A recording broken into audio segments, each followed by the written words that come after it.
Assalamualaikum. Hari ini saya akan menunjukkan kepada anda cara untuk membuat nota ringkas menggunakan Canva. Jadi yang pertama, kita boleh memilih template dan di sini terdapat banyak template yang telah disediakan. Anda boleh memilih mana-mana sahaja template yang anda mahukan. Seperti saya akan memilih yang ini. Jadi di sini kita telah letak template dan kita tekan add a text box. Di sini kita akan letakkan tajuk besar di bahagian tengah.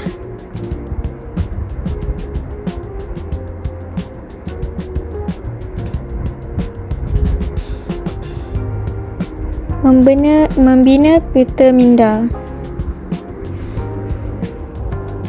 Kita akan besarkan dia untuk kita dapat lihat dengan lebih jelas. Anda boleh menarik di bahagian kotak itu ataupun anda boleh menukarkan di atas. Seperti ini adalah font. Anda boleh memilih pelbagai font yang telah disediakan. Seperti saya akan memilih font Gagarin. Klik.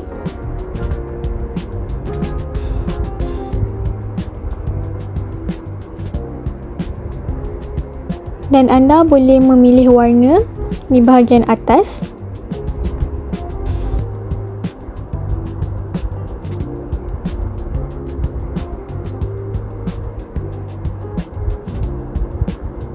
Saya memilih warna ini.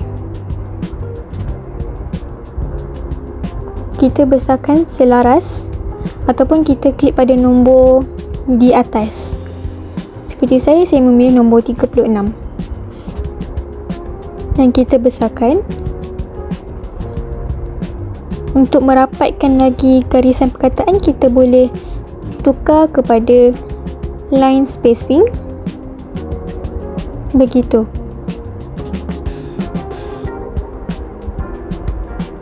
Baiklah.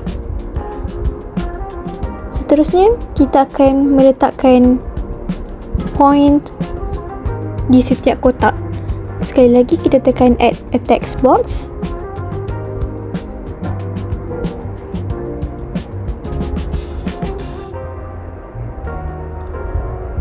Baiklah.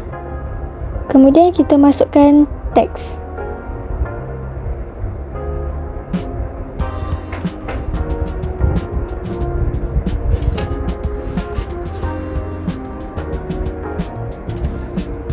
Kecilkan.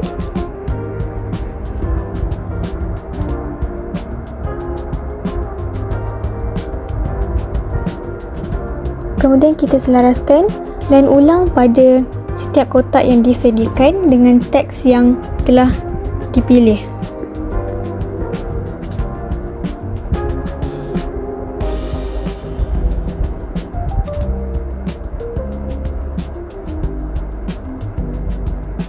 Baiklah, untuk kita melihat dengan lebih jelas, kita akan menggunakan font bold,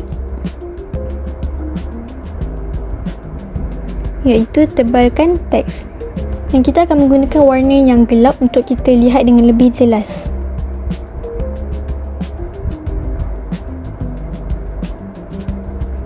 Ulang pada kotak yang sama.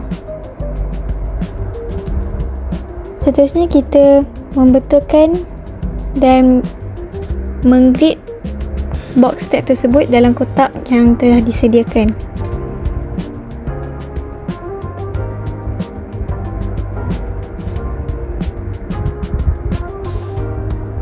Jadi, selesai nota digital infografik.